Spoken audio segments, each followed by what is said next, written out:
Selamat datang di acara Menjadi Mahasiswa episode pertama. Senang banget bisa tampil di sini bersama saya, Polta Majuna. Dan saya Bakti Gusti Walenegoro. Kita berdua adalah staff lab IP. Oke. Kita belum salam by the way. Kita ya? harus salam, kita di kampus. Oke. Muda dan mendunia, unggul dan islami. Oke. 1, 2, 3. Assalamualaikum warahmatullahi wabarakatuh. Waalaikumsalam. Seneng banget di episode pertama ini kita bisa ketemu sama teman-teman walaupun Secara ini ya. secara daring, secara online. Di Tapi YouTube, nggak apa-apa. di podcast. Karena memang kondisinya seperti ini teman-teman, masih corona, di Indonesia masih 248.000 jiwa. Tapi nggak apa-apa, kita bertemunya via online saja. Seperti itu teman-teman. Dimanapun kondisinya kita tetap harus Ya, optimis ya. optimis Dan selalu inovatif dan kreatif. Benar sekali. Ya, di Menjadi Mahasiswa kali ini kita bakal bahas gimana cita kita, aku Volta sama Bakti Menjadi mahasiswa. menjadi mahasiswa selama ya aku 5 tahun sih. Ya, beberapa tahun ke belakang. Beberapa tahun ke belakang. Karena dulu awal, kalau sekarang kan teman-teman mahasiswa baru terutama, Iya. kan baru bener-bener ini ya, bisa jadi anak SMA Iya, mau ke Jogja. Jogja Kuliah. menjadi mahasiswa kayak gitu, mahasiswa. Salam mahasiswa. Banyak cerita yang akan teman-teman dapatkan di dunia perkuliahan kayak gitu. Nah, kita di sini akan memberikan sedikit gambaran kayak gitu. Gimana sih awal dulu? Kayak gitu. Nah, gimana Mas Solta? Dulu awal kenapa bisa ke UMY? Karena ditolak UGM. Oke. Itu jawaban sejuta. Tapi tidak apa-apa. Ya.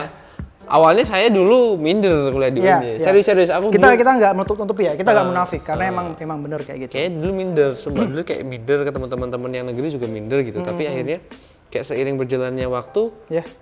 kayak wow, kuliahku asik. Yes. Aku lebih bisa berguna di sini. Yap. Karena jadi panitia danus ya berguna. Aku apa? Aku Aku sama. kan berguna. Oh ya, berguna. Iya gitu. Jadi dulu aku sempat minder, serius nggak bohong, karena waduh swasta nih. Tapi seiring berjalannya waktu malah di semester 3, semester 4 tuh kan ketika aku udah bisa menghasilkan uang dari skillku yang aku dapat di kuliah, malah aku kayak merasa bangga. Ketika yang lain tuh kayak misalnya masih kayak kuliah biasa, kuliah apa, aku udah diberi berkesempatan untuk itu, untuk Menghasilkan ya. itu kayak membanggakan, cukup membanggakan sih kayak buat aku. Akhirnya kayak banyak sih kayak skill aku dulu juga, pola pikir yang berubah juga. Terus kayak relasi juga banyak gitu. Kayak aku tuh akhirnya nggak menyesal gitu loh kuliah di UMI. Malah aku justru bangga sekarang. Ya, kalau quotes-nya di sini tuh kalian tersesat di tempat yang tepat. Oke. Ya, itu.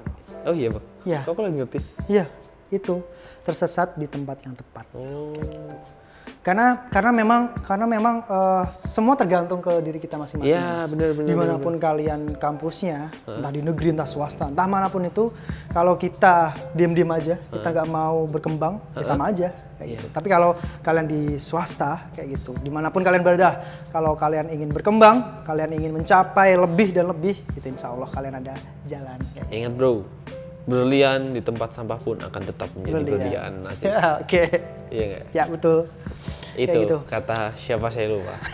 Oke, kita balik Mas. Jadi ini dulu for your information, aku dulu di UMI adalah salah satu kampus, satu-satunya kampus yang aku daftar setelah aku gagal di negeri. Spesial. Serius spesial. Dan Karena aku, swasta di UMY sebagai kampus swasta yang terbaik juga di ya, Indonesia. salah satu yang terbaik di Indonesia. Dan aku itu dulu masuk di sini tuh lewat jalur PBT. Paper Basic PBT test ya. Iya, pokoknya paper gitu. Paper Basic Test. Itu kayak batch terakhir gitu, aku udah kayak pokoknya penerimaan jalur terakhir dan akhirnya aku lolos di IKA. Oke. Gitu. Dulu aku kayak sempet waktu aku tuh pendaftarannya masih 300.000. Oke. Punyamu berapa? Aku udah lupa sih, tapi nggak jauh-jauh amat gitu. Pasti ya beda lah gitu, tapi nggak banyak-banyak. Kalau aku dulu CBT Mas. CBT? Aku yang komputer. Komputer Basic Test. Komputer. Jadi dulu di CBT itu dikasih kesempatan 3 kali nggak sih? Sama, Iya. sama 3 kali. PBT juga? CBT juga. CBT, PBT? PBT juga. Oh, gitu. Kayaknya aku lupa, tapi kalau CBT dulu 3 kali. Dan ada wacana keren dari kampus-kampus Muhammadiyah. Apa tuh? Itu tuh mau bikin SBM PTM. Udah, itu udah. Tapi kayak kalau nggak salah itu khusus kedokteran dulu. Oh gitu. Kalau yang sekarang. Tapi udah jalan. Gokil ya. Kayak gitu. Jadi kalian bisa milih ke Malang, dimanapun kampus Muhammadiyah berada di Indonesia. Oh iya, gokil. Oke, jadi kita lolos di beda jalur. Iya. Mas di PBT, aku di CBT. Itu. Nah, setelah itu pasti banyak proses dong. Banyak banget sih. Kayak bayar, Ambil KTM, ambil ambil Almes. jas, gitu. Terus sampailah kita mendaftar untuk masuk grup di Mataf. Itu dulu gimana? Soalnya punya aku dulu kan gini ceritanya. Jadi tuh waktu angkatan 2015 tuh adalah masa dimana peralihan dari sistem SMS ke online. Paham nggak? Oh ya, oke. Jadi itu masih Oh, baru-baru iya. banget kayak betul, itu tuh betul. kayak masih dari zaman yang SMS, HP center Oke, benar-benar. ke HP yang kayak Android gitu, Line, ya. Line, Line, WA dan lain WA, sebagainya itu baru masif ketika di zamanku. Oke. Jadi dulu emang ketika aku kesini, aku dulu langsung ke admisi Oh, untuk oke. mencari ini Mbak info buat Mataf. Mataf ini, Dulu kan tau Mataf kan, dulu tanya ospek, Oke. ospek Ika dong gitu. Oh iya ini Mas dikasih kontaknya, dikasih WA-nya, dikasih Panitia, lainnya dan sebagainya, panitia Facebooknya dan lain sebagainya. Kalau Gitu. dulu aku kalau nggak salah fakultas dulu. Jadi aku taunya mata fakultas, aku chat lah panitianya kayak gitu. Mbak, aku gini-gini mahasiswa baru dan sebagainya. Di situ masuk ke grup besar fakultas, terus juga masuk ke grup besar yang UMY. UMY ada beberapa grup dulu kalau di UMY. Terus aku nyari tahu tentang mataf di jurusan di ilmu pemerintahan kayak gitu. Matafnya bla bla bla. Dapatlah teman di sana, teman baru. Begitu. Teman baru di jurusan, teman baru di fakultas, di UMY juga kayak itu. Tapi dulu yang paling ini ya, yang langsung intens ketemu komunikasi itu di jurusan Mas. Karena dulu ada gathering. Pasti yang ada Dulu gathering. angkatanku ada gathering. Ada juga, ada gathering juga. Di tempatku tuh ada gathering juga, Bang. Tapi itu emang khusus mahasiswa ini kan angkatan-angkatan kita kan di jurusan angkatan itu kita, kan. jurusan itu. Nah, itu ada cerita menarik. Jadi dulu aku ke sana waktu gathering Iya, di daerah Seturan kalau nggak salah dulu. Gathering pertama tuh di sana. Yang ngurusin anak-anak kita kan. Ya, Pasti kayak kita sendiri, jurusan gitu kita kan, yang angkatan-angkatan yang kita kan. organize sendiri. Dan itu dulu aku kayak dari Kebumen, Bro. Oke. Oh ya, for your information lagi, aku dari Kebumen, Jawa Tengah, dan Bakti Aku dari Pati. Pati. Yang dua-duanya nggak di Jogja. Ya, basicnya nggak di Jogja. Bukan asli Jogja. Jadi Kebumenku tuh yang kayak gunung gitu loh, yang kayak perbatasan sama Wonosobo. Oh iya. Jadi kayak gunung banget gitu lah, agak pinggiran gitu. Dan ketika ke Jogja kan agak kaget gitu kan. Sama sih, Nah, sama. habis itu kayak gathering lah aku, gathering nih, berangkat gathering. Dan di sana kan emang cuma kayak dikasih tahu kayak dress code-nya bebas rapih gitu kan. Bebas rapi. Bebas rapi dalam apa namanya, dalam otakku, pikiran. dalam pikiranku mikir kayak bebas rapi. Oh ya udah aku pakai batik. Dan Rapi beneran- ya? Rapi, Bos. Iya benar. Bebas kan tuh. Bebas pakai batik kan orang bebas ya kan. Rapi gitu Dan kan. ternyata Sampai sana aku kaget dong. Kayak waduh, teman-temanku pakai denim, pakai flanel, pakai tau gak sih yang kayak Ya. didobelin gitu. Oke. Ya kan gitu, jaket-jaket itu terus kayak banyak pakai meja-meja bagus gitu lah. Dan aku pakai batik dong, Bos, Bro. dikira narasumber kali ya. Terus aku sampai sana langsung masuk dong aku Ya, oke. dengan dress code batikku itu, dengan outfit batikku Oke. itu. Batik, celana jeans, sepatunya sepatu volley. Full. Bisa bayangin ya guys. Bro, itu udah keren, Bro, di Kebumen waktu itu. Sumpah nggak bohong. Pada saat Di itu. daerahku sih nggak tahu ya, Iya. Kebumen kan luas gitu. Akhirnya kayak ya udah, akhirnya aku ketemu teman-teman, kenalan. Ingat banget dulu temanku itu, orang pertama kali temanku di jurusanku itu adalah anak Jogja, Bang. Oke, anak Jogja. Akhirnya aku kayak ngobrol asik gitu kan, cowok-cowok apa gitu. Akhirnya aku menyimpulkan bahwa bener nggak sih menurutmu kalau Iya. orang Jogja itu ternyata pemikirannya satu tingkat lebih Iya. di antara kita gitu loh. Ya, Pernah lebih tahu gitu Iya, ya. lebih Hal-hal tahu. terkini. Serius kayak misalnya soal musik, soal Olahraga. band, musik, olahraga, terus kayak fashion apalagi, Yes. terus kayak politik juga gak kalah kan. Anak-anak Jogja itu kayak Tapi dengan kayak gitu, walaupun kayak gitu, Mereka sangat welcome. Nah itu, Mereka sangat welcome. iya bener. Jadi tuh Mereka dulu kayak, sangat ramah. aku tuh kayak bener-bener dituntun gitu loh, orang Kebumen yang tersesat di Jogja, dituntun. Kayak yuk "Ayo, sini ayo, gitu. ayo," gitu-gitu. Gabung kayak gitu. Dan salahku dulu itu aku sudah underestimate kayak aku pakai batik nih, jadi aku tidak mungkin diterima gitu kayak. Waduh, aku akhirnya kayak ya udahlah nggak punya temen gitu kayaknya kayak ya udah. Kasian banget ya. Iya serius itu semester 1 kayak gitu. Sebelum matang kayak gitu. Akhirnya kayak untungnya di IKA itu ada ini komunitas lagi namanya Jolen, Jawa Tulen. Itu tuh kayak bikin grup di antara anak IKA yang emang orang Kebumen, Purworejo, Purwokerto, pokoknya orang-orang Jawa, Magelang lah ya semua dimasukin di situ. Akhirnya kayak makin kental ya. Dan itu apa namanya kebanyakan orang Jogja di situ. Jadi akhirnya kayak nimbrung akhirnya aku makin kenal. Tahu gimana gojekannya anak Jogja, gimana bahasa-bahasanya baru loh, walaupun kita sama-sama orang Jawa ya. Bener banget. Banyak kosakata baru yang kita nggak ngerti. Terus akhirnya kayak ngobrol, akhirnya dapat pemikiran baru, dapat masuk insight berupa apa namanya guyon, itu tadi guyonan, pola pikir, musik, fashion, segala macam tuh kayak kowe mending nek aku dibilang sama temen, kowe mending nek misalnya acara-acara ketemu ini jangan gue batik deh, kowe yang gue lambi gini wae sing kasih masukan baik ya gitu. Tapi yang enggak yang menyudutkan gitu ya. enggak ngejudge gitu. Menghakimi. Dasar kamu kampung. Gathering pakai batik. Dari sini enggak sampai gitu. Enggak kayak gitu. Aku tuh sukanya sama orang Jogja tuh kayak gitu. Sama, dulu ada grup kecil juga. Aku. Oh, di Bakti ya. Sama-sama. Jadi kayak ya kita nyari teman yang sefrekuensi gitu. Kita topik-topiknya sama yang ini enggak rahasia lagi, itu udah rahasia umum lagi. Kalau ada grup besar pasti ada grup-grup kecil yang dimana kita biasanya tuh di grup besar tuh ada orang-orang yang so asik gitu nggak sih? Serius kayak guys ayo kita nongkrong ya. Guys jangan lupa bayar gathering ya kan. Aduh, emang variatif sih, variatif banget kayak gitu. Nah tapi intinya ya mas, kalau kita terutama sebagai orang perantau, bukan mahasiswa Jogja kayak gitu. Terbukalah dengan orang-orang baru kayak gitu. Jangan sampai merasa terlalu minder, merasa gak percaya diri kayak gitu. Coba aja berteman dengan orang-orang baru kayak gitu. Gak orang Jogja aja kok, orang-orang dari mana Aceh, Kalimantan, Sumatera dan sebagainya. Kayak gitu. Banyak banget orang-orang baru di sini. Bahkan aku dulu waktu sebelum kuliah aku bener-bener kayak bisa membuka diri kayak asik sama ngobrol sama orang yang luar Jawa, luar ini. Itu pas udah step ini ya, udah kayak udah deket dulu sama yang anak-anak Jogja nih. Jadi kayak aku udah punya pegangan, ngobrolnya soal ini nih. Nanti bercandaannya kayak gini nih. Akhirnya aku bisa nongkrong sama teman-temanku yang bukan orang Jogja dan akhirnya nyambung karena ya ternyata yang orang Jogja ini juga merangkul dari daerah lain gitu loh. Jadi ya kurang lebih kayak gitu bercandaannya, Bang. Teman-teman, itulah dimanapun teman-teman berasal, jangan takut untuk berkenalan dengan orang-orang baru di sini. Bener banget. Gitu. Dulu waktu aku ambil KTM, Mbak, itu sebelum gathering, aku juga sekalian cari kos. Oke.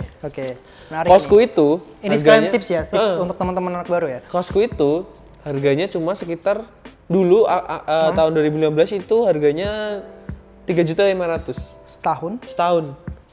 Murah sekali kan. Di saat teman-temanku tuh kosannya harganya kayak 6 juta, 7 juta, 8 juta. Iya, variatif sih emang. Iya bener. Variatif banget sih. Ada yang sebulan 1 juta. Tuh anak-anak kaya tuh ya. Kosannya sebulan 1 juta. Ada yang 2 juta juga. Ada yang 2 juta. Ada yang 2 juta setahun. Ada yang 2 juta sebulan. Iya, asli parah. Dan aku tuh kayak kalau pengen tidur yang ada AC-nya, aku ke tempat temanku yang itu tadi, Bang. Yang kosannya sebulan 2 juta. Variatif lah ya tempat tinggalnya. Ada yang kos, ada yang ngontrak. Kalau aku ngontrak. Oh gitu. Kalau aku ngontrak, Mas. Gimana tuh? Kalau aku ngontrak, alhamdulillah sih dulu ada kakakku di sini. Kakak keluarga besar kayak gitu yang beliau lulus terus aku masuk kayak gitu. Jadi aku nerusin. Taduh. Kontrakanmu itu setahunnya harganya? 17 kamarnya? 17, kamarnya 4. Jadi kalau dibagi 4 ada 4.250.000. 4.250. Itu murah itu. Murah. Kontrakan di Jogja itu termasuk yang murah. Di perumahan juga. Dekat sama UMY? Dekat sama UMY. Ya murah itu. Murah. Dekat sama masjid, dekat sama laundry, tempat makan. Nah, masih ada 1 kamar kalau teman-teman mau gabung. Promosi sih. kayak gitu. Si Bakti Nah ini. variatif ya, ada kontrakan, ada kos kayak gitu. Nah gimana pun nantinya teman-teman entah memutuskan untuk kos atau kontrakan, jadikanlah tempat tinggal itu sebagai tempat peristirahatan. Waduh, meninggal lu bos. Belum selesai. Peristirahatan ketika selesai kuliah, Asik. selesai berkegiatan kayak gitu. Jangan sampai pas pulang kayak ini kok kamarku kayak gini kayak gitu. Nah, kayak gitu teman-teman. Karena emang sih kenyamanan itu nomor satu. Kalau misalnya kita udah nyaman di kosan kita, insya Allah kita juga bakal nyaman di hidup pasti, di sini. Pasti. Gitu. Karena kita ya mau nggak mau kan, akhirnya ketika kita pulang ke kosan, Ke kosan. ketika kita nggak ada ke kelas, nggak ada kegiatan ke kosan, Ya, gitu. betul. Jadi itu cukup menjadi yang salah satu yang terpenting ketika kita kuliah sih, cari Ya, kosan yang cari senyaman kosan yang mungkin. Karena di sana kita juga belajar nugas dan sebagainya di kosan. Jadi buatlah kos atau tempat tinggal kalian di Jogja senyaman mungkin. Itu dia. Oke, kos sudah nih mas. Lanjut ke aktivitas. Asik. Awal jadi maba dulu. Apa aja sih? Ya tadi kita udah nyinggung tentang Mataf ya. iya. Nah, gimana tuh? Mataf kenalan sama orang-orang baru, kegiatan-kegiatannya apa aja sih Mataf itu? Mataf itu sebenarnya asik, Bak. Sebenarnya asik. Mataf itu asik tapi itu harus bangun jam 5:30. Karena iya kan, kalau misalnya Kalau aku dulu lebih pagi, jam 5. oh jam 5. Jam 5. Jadi subuh, mandi, langsung berangkat. Jam 5 nih. Bakti ini dulu adalah angkatan 16 dan aku 15. Nah ini panitiaku. Si Bakti ini yang kosmekin kebetulan aku ya, Pak ya. Iya, di Waktu Visipol. itu. Yang di Visipol sama di Univ. Di Univ juga. Sultan jadi panitia. Mataf tuh ada 4. Mataf Univ, Mataf Fakultas, Mataf Jurusan sama Yang OSDI. OSDI. Lebih ke agama. fokus ke Agama ya. Agama Islam kayak gitu. Sama ke Muhammadiyah. Nah gitu, 4 hari tuh berturut-turut. Nah, si Bakti ini kebetulan dulu yang ngospekin aku. Nah, si Bakti ini adalah mendapatkan predikat sebagai King Mataf. Jadi itu kayak orang terbaik lah di Iya. ini. Meskipun yang lain pasti terbaik kayak Iya. gitu, tapi ya nggak tahu takdir Allah. Oh, waduh. Jadi ada terbaiknya itu ada di 2 Mataf ya Mas, Mataf Fakultas sama Mataf Iya, jurusan. Itu jurusan ada juga masing-masing. ada masing-masing Biasanya kayak kayak gitu. Dan gokilnya waktu itu kalau ngomongin Mataf tuh kan yang paling berkesan itu adalah yel-yelnya yang Yel-yelnya. Nah, kebetulan waktu itu Visipol, IP kan di Visipol. Visipol itu yel-yelnya itu lemes. Lemes ya. Iya kan, angkatan lemes ya, kan. aku ingat banget. Perkenalkan Kami dari Visipol. Kami apa kayak gitu. Itu aduh. Padahal ya nih ya si teknik hukum, ekonomi. Humpara iya. Udah cowok semua di atas. Aku tuh kayak aduh. Aku tuh kayak nonton, waduh, asik jadi Sebagai mereka. panitia gimana dulu? Asik jadi mereka ya. Sedangkan kita perkenalkan kami. Nyanyi di tengah mereka teriakin. Asli bos, itu kayak ini ya. Visipol dulu Ya, nih, Visipol dulu nyanyi. Wow, banyak tuh Visipol kan. Habis itu hukum. Humpara iya. Anak Visipol 800 orang pucat semua. serius ya. Mau balas gak punya nggak yel-yel yang nggak bisa, asik. nggak ada yang menghentak-hentak dulu waktu itu. Ya itu karena panitianya sangat taat dengan aturan Ya, waktu itu. karena kalau aku dulu mabanya sih dikasih tahu kalau ini sesuai peraturan kayak gitu. Kita nggak boleh sara, nggak boleh mengentak-kentak dan sebagainya. Padahal tuh yang anak supporter tuh, wah aku mau supporteran nih. Wah, yang anak bidden, Anak visip kan ya, anak visip. Kayak yang anak segitu bidden, harusnya aku lebih ingin bisa joget-joget. leluasa. Yang anak dangdut aku pengen joget-joget. Yel-yelnya perkenalkan kami dari. Aku dulu yang diminta untuk ini, Nyanyi? untuk ngisi, disebarin kayak gitu. Tapi dengan itu Mas, kita taat aturan, kita jadi Mataf terbaik Oh pada iya, saat itu. Matafnya Visipol tuh jadi yang terbaik waktu Pada angkatannya saat itu. Bakti Ospek. Terbaik. Mataf terbaik tuh satu univ tuh terbaik Udah tuh terbaik Visipol. Visipol kayak gitu. Ya nggak apa-apa lah, kita taat aturan, kita patuh kayak gitu. Iya sih, bener sih. Tapi ini ya guys, karena berhubung tahun ini nggak bisa Oh offline iya, ya sayang gitu. banget sih ini. Tapi gimana pun sistemnya, Iya. gimana pun pelaksanaannya, pasti yang namanya Mataf pasti punya cita masing-masing. Nah, tapi jangan dijadikan itu sebagai alasan untuk kita tidak bersemangat, guys. Yes. Karena mau online, mau offline, yang perlu diyakini adalah ketika kita sudah berniat terbaik, akan mendapatkan hasil yang baik juga. Melakukan yang terbaik untuk Melakukan yang hasil terbaik, yang terbaik. untuk hasil yang baik Kayak gitu. Nah, kami tunggulah cerita teman-teman Iya. nanti ketika sudah selesai mataf kayak gitu. Iya. Kalau sudah mataf, jangan lupa main-main di lab ilmu pemerintahan. Aku cinta lab IP. Aku cinta teman-temanku. Aku cinta koordinatornya. Oke. Gitu. Ya itu. Gimana dulu Mas? Awal dulu setelah mataf mau kuliah nih. Mau kuliah. Apa sih yang perlu disiapin kalau dulu? Waktu kuliahnya, waktu setelah matafnya. Setelah mataf nih udah masuk kuliah, udah pelajaran, ketemu dosen langsung. Biasanya tuh KRS-an gak sih? KRS-an dulu. KRS-an dulu. KRS-an dulu. Itu tuh kayak rebutan. Belum. Oh belum ya? Mahasiswa baru belum. Oh mahasiswa baru. dipaketin. Oh iya bener. Masih dipaketin. Oh, bener. Mulai semester 2 ya kita baru Kedua rebutan baru kelas rebutan ya. kelas. Ini informasi yang dini ya untuk teman-teman ya. Iya, Jadi bener. nanti semester 2 teman-teman udah ngatur sendiri jadwal kayak gitu. Gitu ya. Gitu ya. Jadi itu kayak kalau misalnya kalau aku sih biasanya kita lihat jadwal dulu di KRS ya kan. Harinya hari apa? Biasanya tuh jadwal kita di KRS tuh kita screenshot, kita jadiin wallpaper di HP kita. Betul, Ya, betul. Kamu gitu juga? Iya, iya. Aku juga gitu soalnya. Ya, terus habis itu kayak ya itu kayak kelas pertama cari kelasnya, oh ya ini orang-orangnya ini aja.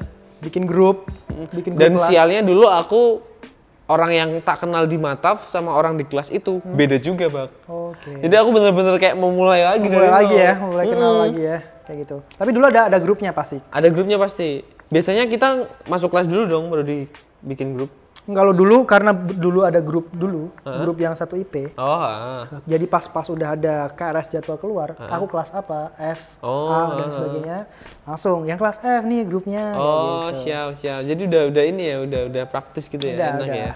Udah enak kalau dulu. Kalau dulu waktu zamanku emang bener-bener kayak dateng pertama kali tuh nggak ada grup. Oke. Kita lihat kelasnya di jadwal. Nanti kalau misalnya udah, oh ini kelasku. Nah itu baru habis pertemuan pertama biasanya langsung dibikin grup gitu loh. Oke. Kayak misal besok dosennya mau masuk apa enggak, mau tugas apa gitu segala macam di situ informasinya. Oke. Poinnya adalah gimana pun sistemnya sekarang kita nggak tahu. Kalau teman-teman merasa aku kok nggak dapat informasi ini ya, nggak dapat informasi itu ya gitu. Carilah cara dimanapun karena sekarang udah era digital bro. Ya bener. Udah ada medsos, sudah ada apapun, silahkan dicari kayak gitu. Pasti banyak yuk nanti ketemu teman-teman. Kalau kata orang Jawa tuh ora obah, ora mamah. Oke. Ora obah, ora mamah. Apa artinya kalau di Indonesia mas? Itu. Oke. Itu teman-teman cerita kami berdua ketika awal masuk sampai prepare untuk kuliah. Masuk kelas ya bener banget. Nah nanti masih banyak cerita.